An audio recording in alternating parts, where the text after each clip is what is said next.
अगली सुबह मेरी आंख खुली तो सुखबीर अपने बिस्तर पर मौजूद नहीं था। उसकी गैर मौजूदगी का फायदा उठाकर मैंने अपने पास मौजूद रकम का जायजा लिया। छोटे बड़े नोटों की शक्ल में 9,000 रुपए से जायद रकम मेरे पास महफूज थी। मैंने मंडी गोविंदगढ़ में लगभग 46,000 रुपए यासिर के पास बतौर अमानत रखवा रखे थे। जहीर ने बताया था कि 12,000 रुपया उसके पास है। रुखसाना और जमीला के पास भी वो 10,000 रुपए मौजूद होंगे जो मैं उन्हें बवक्त जरूरत इस्तेमाल में लाने के लिए देकर आया था। मैंने इत्मीनान का सांस लिया। मैं सिर्फ 5 नहीं मजीद कई लाइट मशीन गन्ने एमुनिशन मंगवा सकता था, लेकिन मैंने जहीर से तफसीली मशवरे तक मजीद हथियारों की खरीदारी के मामले को मुलतवी कर दिया। कश्मीर के दुश्वार गुजार पहाड़ों में होने वाले मार्कों के तकाजों को वो बहरहाल मुझसे बेहतर समझता था। कुछ ही देर में शेरदिल सिंह मेरे लिए नाश्ता ले आया। उसने बताया कि सुखबीर को सुबह सवेरे अपनी बुलेट मोटरसाइकिल पर डमडी टकसाल जाना पड़ गया है, जहां वो खालिस्तान तहरीक के कुछ और सीनियर रहनुमाओं को इस समझौते के बारे में एतमाद मिलेगा। मैं मोटरसाइकिल का नाम सुनकर चौंका। बुलेट? ये कैसा नाम है भाइया शेरदिल? उसने मुझे हैरत से देखा। बोला, आप बुलेट मोटरसाइकिल को नहीं जानते? ये तो हमारे पूरे पंजाब के नौजवानों की महबूबा है। सुखबीर तो दीवाना है अपनी मोटरसाइकिल का। बहुत ही ताकतवर और बिजली जैसी रफ्तार वाली गाड़ी है। 350 सीसी का इंजन है। कोई और मोटरसाइकिल तो क्या, मोटर कार भी उसका मुकाबला नहीं कर सकती। मैंने पूछा, तो उसकी गोली जैसी रफ्तार की वजह से उसे बुलेट कहते हैं, ये है कौन सी कंपनी? इस दौरान में मेहताब सिंह भी वहां पहुंच गया था और उसने भी मोटरसाइकिल के हवाले से हमारी गुफ्तगू सुन ली थी। शेरदिल की बजाय उसने मेरे सवाल का जवाब दिया। बोला, भाइया जी, ये मोटरसाइकिल बनाने वाली कंपनी का नाम तो एनफील्ड है, जिसने पहले पहले गोरों की फौज के लिए ऐसी जोर आवर मोटरसाइकिल बनाई थी। जब उसकी धूम मची तो पब्लिक के लिए भी बनाने लगे। तेज रफ्तारी की वजह से नहीं, उस हैवी मोटरसाइकिल का नाम ही बुलेट है। मैंने इस्तफामी अंदाज में गर्दन हिलाकर कहा, फिर तो सुखबीर जल्दी डमडी टकसाल पहुंच गया होगा। अब कब वापसी होगी उसकी? शेरदिल सिंह ने लाइल्मी के इजहार के लिए शाने उचकाए। बोला, कुछ कह नहीं सकते। हो सकता है शाम तक आ जाए या रात वहीं रुक जाए। उसके तो दर्जनों यार हैं वहाँ। मैंने कहा, लेकिन यार मैं तो उससे इजाजत लेकर आज यहाँ से निकल जाना चाहता हूँ, लेकिन लगता है अब तो उसकी वापसी का इंतजार करना पड़ेगा। शेरदिल और मेहताब सिंह ने एक दूसरे की तरफ देखा और फिर शेरदिल ने कहा, अगर जरूरी है तो मैं आपको जीप पर डमडी टकसाल ले जाता हूँ, आप उससे मिलकर इजाजत ले लेना। एन उसी वक्त मेहताब सिंह ने उसकी बात काट दी। बोला, आप ऐसा करें, यहाँ के फोन पर सुखबीर पाजी से बात कर लें, वहाँ का नंबर मिल जाएगा। मैंने खुश होकर कहा, ये ठीक रहेगा, फिर तो मैं फौरन यहाँ से रवाना हो सकता हूँ। तुम वहाँ का नंबर लेकर बात करवाओ। वो दोनों मुझे एक दफ्तरनुमा कमरे में लेकर गए, जहाँ स्याह रंग का बड़ा सा टेलीफोन मेज पर सजा हुआ था। गनीमत ये थी कि उसके डायल पर ताला नहीं लगा हुआ था। हमें वहां छोड़कर मेहताब सिंह कुछ देर के लिए गया और फिर एक कागज के पुर्जे पर लिखा एक फोन नंबर ले आया। मैंने उस पुर्जे पर निगाह डाली। अचानक मुझे ख्याल आया, यार ये बताओ कि ये नंबर क्या मुझे टेलीफोन महकमे के ऑपरेटर के जरिए मिलवाना पड़ेगा? मेहताब सिंह ने नफी में सर हिलाया। बोला, नहीं जी, डमडा साहब मेहता पिंड में है, जो अमृतसर जिला में ही है। मैंने मुतमिन होकर कहा, अच्छा, अब जल्दी से नंबर मिलाओ, मुझे जल्दी निकलना है, कई घंटों का सफर तय करना है। मेहताब सिंह पर्ची सामने रखकर टेलीफोन पर नंबर डायल करने लगा। 1-2 कोशिशों के बाद नंबर मिल गया। उसने रस्मी सलाम दुआ के बाद सुखबीर से बात करवाने की फरमाइश की। 2-3 मिनट इंतजार के बाद सुखबीर दूसरी तरफ फोन पर आ गया। जाहिर है उसे हरमिंदर साहब से इस तरह गैर मुतवक्के तौर पर फोन आने पर तशवीश लाहक हुई होगी। मेहताब सिंह ने कहा, फिक्र की कोई बात नहीं है पाजी, असल में वो अपने मेहमान भाई तुमसे जाने की इजाजत लेना चाह रहे थे, तुम उनसे बात कर लो। मैंने रिसीवर मेहताब सिंह के हाथ से ले लिया और मुख्तसर सलाम दुआ के बाद पूछा, आप कब वापस आएंगे भाई? सुखबीर ने कहा, मैं तो अभी शाम तक वापस आना चाहता था, लेकिन जहाँ पहुंचा तो पता चला कि डमडी टकसाल के महागुरु संत ज्ञानी गुरबचन सिंह भिंडरावाले की तबीयत रात को अचानक खराब हो गई है। मैं उनकी तबीयत पूछने गया तो उन्होंने बताया कि वो कल शाम बाबा करतार सिंह भिंडरावाले को अपना जानशीन मुकर्रर करेंगे। उन्होंने ताकीद की है कि इस मौके पर जरूर मौजूद रहना। मैंने कहा, इसका मतलब है आपको वापसी में कम से कम 2 दिन लग जाएंगे, तो फिर मुझे जाने की इजाजत दे दें, मुझे मनिंदर कक्कड़ के हवाले करने के लिए रकम का बंदोबस्त करना है। सुखबीर ने कहा, अगर तुम्हारी यही मर्जी है भाइया जी तो मुझे कोई एतराज नहीं है, बस ये बता दो कि अंदाजन कब तक वापसी का इरादा है। मैंने कहा, मेरा ख्याल है 3-4 दिन तो लग ही जाएंगे। मैं कोशिश करूंगा कि अपने एक और करीबी साथी को भी साथ लेकर आऊं, ताकि जरूरत पड़ने पर वो आप लोगों से राब्ते में रहें। सुखबीर ने कहा, ठीक है तुम जाओ, मैं मनिंदर जी को कहूंगा कि तुम्हारा काम जल्दी से जल्दी करवा दें, वाहिगुरु तुम्हारी रखवाली करे। मैंने फोन रखकर मेहताब सिंह और शेरदिल को कहा, लो जी, सुखबीर सिंह ने तो मुझे जाने की इजाजत दे दी, तुम लोग अब ये बताओ कि क्या बस अड्डे से बराह रास्त मंडी गोविंदगढ़ जाने के लिए गाड़ी मिल जाएगी? शेरदीप सिंह ने मेहताब सिंह की तरफ देखा, जो कुछ देर सोचने के बाद बोला, वहां जाने के लिए तो आपको पहले लुधियाने जाना पड़ेगा, या आप ऐसा करो अंबाले वाली बस में बैठ जाओ। दोपहर 1 बजे यहाँ से चलेगी। वो रास्ते में 5-5 मिनट कपूरथला और फगवाड़ा और फिर 10-1 मिनट लुधियाने स्टॉप करने के बाद आपको 4-4.5 घंटे में मंडी गोविंदगढ़ के अड्डे पर उतार देगी। मैंने उसकी बात गौर से सुनी और फिर पूछा, मेरा ख्याल है ये तो 150 मील के करीब फासला बनता है। मेहताब सिंह ने नफी में सर हिलाया, बोला, ना जी, 150 मील तो अंबाले का रास्ता है। मंडी गोविंदगढ़ तो यहाँ से लगभग 120 मील की दूरी पर है। रास्ते में ट्रैफिक कम हुआ तो जल्दी भी पहुंच सकते हैं। मैंने दीवार पर मौजूद घड़ियाल की तरफ देखा। दोपहर के 12 बजने वाले थे। उन दोनों ने इसरार किया कि मुझे उसी बस से जाना चाहिए क्योंकि उसी की हालत बेहतर है और निजामुल औकात के मुताबिक चलती है। उसकी तरफ से ठीक 12 बजे दिए गए मशवरे की दुरुस्तगी तो मेरे नजदीक कुछ ज्यादा काबिल एतबार नहीं थी, लेकिन दर हकीकत 1 घंटे का इंतजार इतना ज्यादा नहीं था, खुसूसन ऐसी सूरत में कि मुझे हरमिंदर साहब के दरवाजे तक का 1 फरलांग से जायद फासला पैदल तय करना था और साइकिल रिक्शा या ऑटो ढूंढ कर नामालूम दूरी पर वाक़े बस अड्डे पर पहुंचना था। अपने कमरे में आकर उनके साथ मैं कुछ देर गपशप लगाता रहा। फिर अपना वाहिद असासा यानी ऊनी चादर अपने शानों पर डालने के बाद मैंने उन दोनों से रुखसत तलब की। उनका इसरार था कि वो मुझे जीप पर बस अड्डे तक छोड़ कर आएंगे, लेकिन मैंने उनकी पेशकश कबूल करने से इनकार कर दिया। इसकी एक वजह तो उन्हें बिला वजह की जहमत से बचाना था, दूसरे में अमृतसर की सड़कों पर उनके साथ जीप में घूमता नजर नहीं आना चाहता था। हरमिंदर साहब के अकाल तख्त वाले दरवाजे से बाहर निकलकर सड़क पर पहुंचने के कुछ ही देर के बाद मुझे एक ऑटो रिक्शा मिल गया, जिसने मुझे चंद ही मिनटों में बस अड्डे पर पहुंचा दिया। थोड़ी सी रहनुमाई हासिल करके बस अड्डे के उस गोशे में पहुंच गया जहां एक निस्बतन नई और बेहतर हालत में बस अंबाले जाने वाले मुसाफिरों का इंतजार कर रही थी। मैंने टिकट घर की तलाश में नजर दौड़ाई और फिर एक मेज के पीछे बराजमान ऊनी सदरी और खद्दर के कुर्ते पाजामे में मलबूस 40-42 साला शख्स की तरफ बढ़ा। उसने अपने सामने टिकटों की किताब सजा रखी थी। बस रवानगी में अभी तकरीबन 20 मिनट बाकी थे। उसके बावजूद बस भरी हुई दिखाई दे रही थी और टिकट के मजीद 5 मुतलाशी मेज के सामने मौजूद थे। मुझे लगा कि उस बस में जगह मिलनी मुश्किल है, लेकिन किस्मत आजमाई के अलावा कोई चारा नहीं था। अभी बारी आने पर मैंने पंजाबी जबान में अंबाले का एक टिकट मांगा। जवाब में उसने हिंदी में कहा, तुमने देर कर दी, सब टिकट बिक चुके हैं, कोई सीट खाली नहीं है। मैंने अपनी मायूसी छुपाते हुए कहा, क्या रास्ते में कहीं करीब कोई सीट खाली होने की उम्मीद है? इससे पहले कि टिकट मुंशी कोई जवाब देता, मेरे पहलू में आकर उसी वक्त खड़े होने वाले हट्टे कट्टे लंबे तड़ंगे क्लीन शेव शख्स ने उसे हिंदी में कहा, जरा ध्यान से देखो मुंशी जी, 1-2 सीट जरूर होंगी, मुझे एक जरूरी काम से इसी बस के जरिए अंबाले जाना है। टिकट क्लर्क ने नागवारी से उसे देखा। वो उसे कोई तल्ख बात कहना चाहता था, लेकिन उस शख्स के जुस्से को देखकर उसने इतना कहने पर इक्तिफा किया, ऐसी बात ना करो श्रीमान जी, हमारी कंपनी में ये नहीं चलता, सब सीटों के टिकट बिक चुके हैं। लेकिन अंबाले का आजिम शख्स इतनी आसानी से कायल होने वाला नहीं था। उसने बदस्तूर रोब डालने वाले लहजे में कहा, मुझे तुम लोगों के सब हथकंडों का पता है। तुम लोग अपने जानने वालों के लिए सीटें आखिर तक बचा कर रखते हो और ऐन वक्त पर आने वाले मुसाफिरों को फालतू पैसे लेकर बेचते हो। तुम 5 रुपए ऊपर ले लो और टिकट काट दो। टिकट क्लर्क ने एहतजाज भरे लहजे में कहा, ऐसा कुछ नहीं है जनाब, आप खुद जाकर देख लें, अगर कोई सीट खाली नजर आए तो बेधड़क बैठ जाना, मैं आपसे टिकट के पैसे भी नहीं लूंगा। इस मौके पर मैंने एक बार फिर उसे अपनी तरफ मुतवज्जे किया।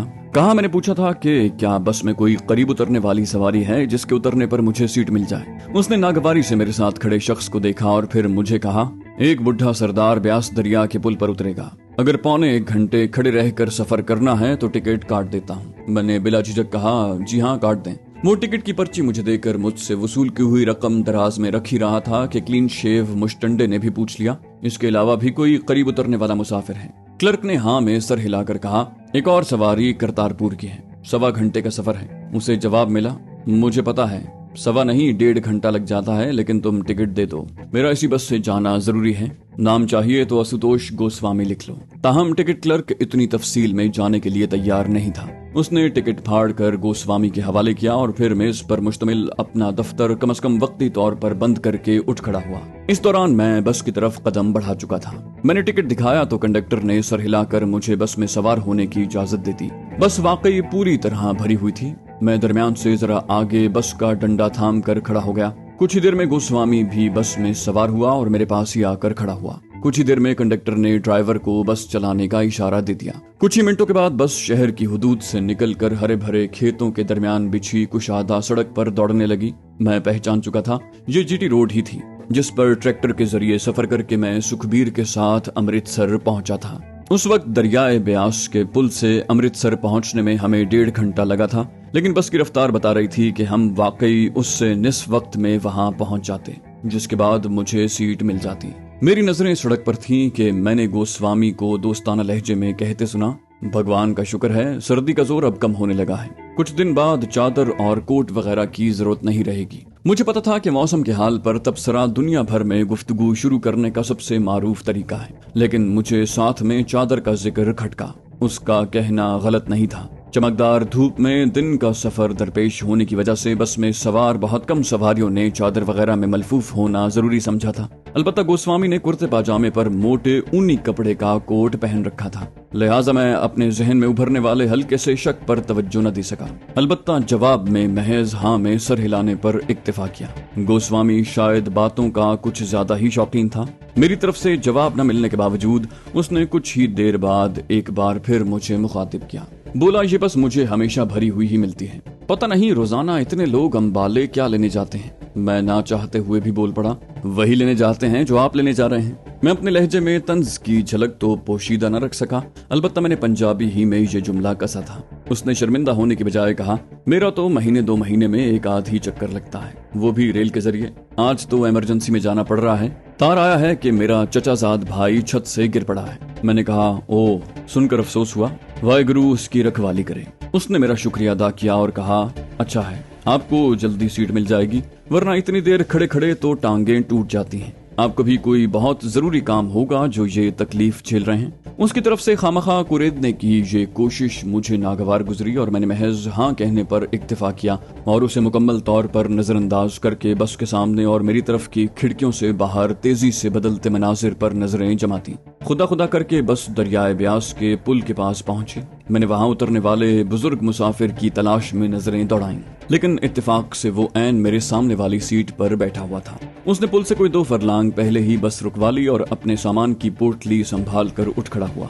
मैंने गोस्वामी को रस्मन खाली होने वाली सीट पर बैठने की दावत दी और उसकी तरफ से इनकार पर खुद बैठ गया। मैं बैठकर इत्मीनान का सांस भी न ले पाया था कि मुझ पर इंकिशाफ हुआ कि गोस्वामी नाम की वो बला अब ऐन मेरे सर पर खड़ी है। बोला, आजकल तो बसों में सफर भी मुसीबत बन गया है। जगह जगह पुलिस नाके लगा कर खड़ी होती है। उनके हाथ तो कुछ आता नहीं, बस मुसाफिरों को तंग करते हैं। शुक्र है उनकी सारी तवज्जो छोटी गाड़ियों में सवार जवान छोकरों पर होती है। बसों में तो रस्मी नजर डालने के लिए चढ़ते हैं। उसकी बात सुनकर मैं चौंका। तब मुझ पर इंकिशाफ हुआ कि बस दरियाए ब्यास के पुल से जरा पहले लगाए गए पुलिस के नाके पर रुक चुकी है। मैंने एक संतरी को बस में चढ़ते देखा। वो बस के मुसाफिरों पर सरसरी नजर डालता हुआ आगे बढ़ा। हमारे पास पहुंचकर वो कुछ ठिठका और फिर उसने सख्त लहजे में पूछा, नाम बताओ अपना और कहाँ जा रहे हो। इस तहक्कुम भरे लहजे में संतरी का सवाल सुनकर मुझे झटका लगा। मेरा हाथ बेख्तियार पिस्तौल की तरफ बढ़ते बढ़ते रुक गया। मेरे जहन ने बर्क रफ्तारी से तज्जिया किया। उसे महज हुलिये और शक्ल सूरत की वजह से मुझ पर शक हुआ है या ये पक्की मुखबरी के साथ मुझ तक पहुंचा है। अगर ऐसा है तो उसने शाने पर लटकी बंदूक सीधी करके मुझे निशाने पर क्यों नहीं लिया। उसे तो मेरे पास आतिशी हथियार की मौजूदगी का शदीद खतरा होना चाहिए था। अगर ऐसा नहीं है तो फिर उसने मुझसे ही क्यों सवाल किया। क्या मैं शक्ल से मुजरिम दिखाई दे रहा हूँ? वजह कुछ भी रही हो, उसके सवालात का जवाब देना मजबूरी थी। मैंने तय किया कि आजिजी बल्कि खुशामद से ही काम लेने में अक्लमंदी है।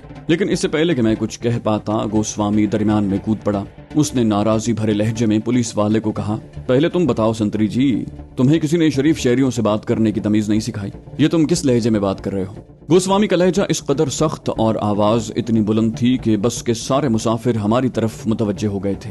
उनमें से कुछ के चेहरों पर खुशी और सताइश के आसार दिखाई दिए। उधर गोस्वामी की गैर मुतवक्के मुदाखलत और ताबड़तोड़ सवालों पर संतरी गड़बड़ा गया। उसने संभल कर कोई सख्त जवाब देना चाहा, लेकिन शायद मुखातिब के गैर मामूली एतमाद और डील डोल से कुछ मरूब हो गया। उसने कदरे दिफाई लहजे में कहा, तुम बीच में मत बोलो महाशय, मैं अपनी ड्यूटी कर रहा हूँ। इस पर गोस्वामी ने पहले से भी दबंग लहजे में कहा, क्यों ना बोलूं, अब यहाँ गोरों का राज नहीं है, लोकतंत्र है। हम जनता तुम्हारी दास नहीं, तुम हमारे सेवक हो। तुमको ऐसे सुर में बात करने का अधिकार किसने दिया है? संतरी ने अपने आप को संभालने की कोशिश करते हुए गोस्वामी के तेवर भांपने की कोशिश की और फिर पसपाई में ही खैरियत समझी। बोला, जी मेरा इनका उपमान करने का इरादा नहीं था, बस साधारण सा सवाल किया था। गोस्वामी ने जवाब में चढ़ाई जारी रखी। बोला, बात सवाल की नहीं है, तुम्हारी इंसल्ट करने वाली टोन है। मेरे साथी को छोड़ो, जो पूछना है मुझसे पूछो। मेरा नाम आशुतोष गोस्वामी है, अमृतसर के भारतीय विद्या भवन का सीनियर हिंदी टीचर हूँ। ये मेरा भतीजा है और हम दोनों एक इमरजेंसी में अंबाले जा रहे हैं। और कुछ? संतरी ने जान छुड़ाने के अंदाज में कहा, ठीक है मास्टर जी, आपको तो पता है कि राज्य में सुरक्षा परिस्थिति बिगड़ी हुई है, हमें ऊपर से सावधान रहने और कड़ी चौकसी रखने के ऑर्डर मिले हुए हैं। ये कहकर वो गोस्वामी की तरफ से मजीद किसी सरजनिश से बचने के लिए बस में आगे बढ़ गया। गोस्वामी ने दाद तलब नजरों से मुझे देखा और फातिहाना लहजे में कहा, देखा कैसे सीधा किया इसे, पता नहीं खुद को क्या समझते हैं ये पुलिस वाले, जनता को तंग करने का कोई मौका जाने नहीं देते। मैंने बादल नखास्ता उससे धन्यवाद कहा। इस दौरान मैं संतरी बस का चक्कर लगाकर वापस चला गया था। उसे बस से उतरते हुए मुसाफिरों के कहकों और तंजिया फिक्रों का भी सामना करना पड़ा।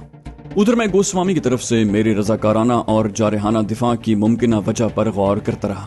हो सकता है वो महज अपनी चौधराहट जताने और मुझ समेत बस मुसाफिरों की वाहवाह समेटने के लिए ये तुर्रम खानी दिखा गुजरा हो, लेकिन मेरा दिमाग मुतनब्बे कर रहा था कि अपनी हसास सूरत हाल के पेश नजर इस तमाम ड्रामे को महज इत्तेफाक कहकर नजरअंदाज न करूं। ये शख्स मुझे कई एतबार से खुफिया पुलिस के इंस्पेक्टर गुरदास सिन्हा से मुशाबे लग रहा था, जिसने बस के जरिए मलेर कोटला से सफर के दौरान मुझे ताड़ लिया था और बेबस करके भटिंडा में खुफिया पुलिस के मरकज पर महसूर कर दिया था, जहां से जहीर ने जान पर खेलकर मुझे रिहाई दिलवाई थी। मैंने फैसला किया कि मुझे अपने शक की तस्दीक या तरदीद की कोई तरकीब आजमानी पड़ेगी। फौरी तौर पर मेरा जहन कोई वाज़े लाहे अमल तय न कर सका तो मैंने आने वाले वक्त में मयस्सर किसी मौके का इंतजार मुनासिब समझा। गोविंद ने मुझ पर जो एहसान किया था उसके पेश नजर अब उससे बेरुखी या अजनबियत बरकरार रखना मुमकिन नहीं था। वैसे भी मैं उसे करीब से नजरों में रख कर ही उसकी असलियत का पता लगा सकता था, लिहाजा मैं उससे हल्की फुल्की बातें करने लगा। मैंने अपना नाम सुखवीर रजवाना बताया। मेरे वालिद रणधीर का आबाई ताल्लुक मंटगुमरी से है और वो दिल्ली में चावल के व्यापारी हैं। मैं कारोबार में उनका हाथ बटाता हूँ और इसी सिलसिले में बटाले आया था। काम पूरा होने पर मत्था टेकने हरमिंदर साहब गया था और अब अंबाले में एक और सौदा करके 1-2 दिन में वापस दिल्ली रवाना हो जाऊंगा। गोस्वामी मेरी बातें गौर से सुनता रहा और सताइशी अंदाज में सर हिलाता रहा। फिर उसने अपने बारे में बताया। बोला, उसे हाई स्कूल टीचर की हैसियत से 20 साल का तजुर्बा है। उसके शागिर्द पूरे हिंदुस्तान में आला ओहदों पर फायज हैं, लिहाजा वो पुलिस वगैरह को घास नहीं डालता। मैं भी उसके दबंग अंदाज़े गुफ्तगू और खुद एतमादी की तारीफ करता रहा, साथ ही पुलिस वालों के अवाम दुश्मन रवैये पर नाराजगी का इजहार करता रहा। इस असना में बस करतारपुर पहुंच गई। कंडक्टर की इत्तला के ऐन मुताबिक अगली नशिस्तों पर से एक मुसाफिर वहां उतर गया, लेकिन गोस्वामी ने खाली होने वाली सीट पर खुद कब्जा करने की बजाय मेरे साथ वाली सीट पर बैठे 18-19 साल के देहाती नौजवान से लगभग तहक्कुमाना लहजे में दरखास्त की कि वो अगली सीट पर चला जाए। नौजवान कुछ कसमसाया, लेकिन गोस्वामी संतरी से टाकरे में बस के मुसाफिरों पर ऐसी धाक बिठा चुका था कि वो नौजवान ज्यादा मजाहमत न कर सका और अपनी ज़ादे राह की पोटली समेत उठकर चल दिया। ये पेशरफ्त मुझे वक्ती तौर पर नागवार लगी, लेकिन मेरे पास इस सूरत हाल से बचने का कोई रास्ता नहीं था। गोस्वामी मेरे साथ वाली सीट पर बैठ गया और अपनी बातों के सैलाब का रुख मेरी तरफ मोड़ दिया। कुछ ही देर में मेरा इज़्तिराब कम होने लगा, क्योंकि उसने मुझसे कुरेद कुरेद कर मालूमात उगलवाने की कोशिश न की। बस अपने ही बारे में इधर उधर की हाँकता रहा, लेकिन बस जैसे जैसे सफर तय करती रही मुझे एक फिक्र घेरने लगी। मैंने उस घाघ शख्स के सामने अंबाले का टिकट लिया था। मैं रास्ते में मंडी गोविंदगढ़ उतर गया तो उसे जरूर हैरत होगी और मंडी गोविंदगढ़ का नाम उसके जहन में नक्श हो जाएगा। बाद में किसी मौके पर पुलिस ने मेरी खोज लगाना चाहिए तो ये शख्स मुमकिन तौर पर मेरी असल मंजिल की निशानदही कर सकता है। मंडी गोविंदगढ़ कोई बहुत बड़ा शहर नहीं है। खुफिया पुलिस वाले कड़ी से कड़ी मिलाकर नासिर के ठिकाने पर पहुंच सकते हैं, जहां जमीला और रुखसाना ने पनाह हासिल कर रखी है और जहीर भी वहां आता रहता है। उससे भी पहले ये खतरा मेरे जहन में बार बार शक का फन उठा रहा था कि खुद को उस्ताद जाहिर करने वाला ये शख्स दरअसल खुफिया पुलिस का कारिंदा है, जो शायद मशकूक होकर मेरे साथ लगा हुआ है। अगर मैं अचानक मंडी गोविंदगढ़ उतरा तो ये यकीनन अपना शक दुरुस्त समझते हुए मेरे पीछे आएगा। काफी सोच विचार के बाद मैं इस नतीजे पर पहुंचा कि चाहे वो खुफिया पुलिस वाला हो या ना हो, मुझे अपनी मंजिल पर पहुंचने से पहले उससे हर कीमत पर पीछा छुड़ा लेना चाहिए। इसका मेरे नजदीक एक ही तरीका था। मंडी गोविंदगढ़ से पहले ही किसी बड़े शहर या कस्बे के मसरूफ बस अड्डे पर मैं रफा हाजत का बहाना करके बस से नीचे उतरूं और गायब हो जाऊं। उसके बाद ये शख्स मेरे बारे में शुकूक व शुबहात पालता रहे या खुफिया पुलिस वाले की हैसियत से शिकार शिकंजे से निकल जाने पर हाथ मलता रहे, मुझे कोई फर्क नहीं पड़ता। लेकिन मैं ये इम्कान भी नजरअंदाज नहीं कर सकता था कि गुरदास सिन्हा की तरह ये शख्स भी मेरे बस से उतरने पर मेरा पीछा करेगा। मैंने सोचा अच्छा है, इसकी ये हरकत इसका पोल खोल देगी और मैं इससे बखूबी निमट सकूंगा।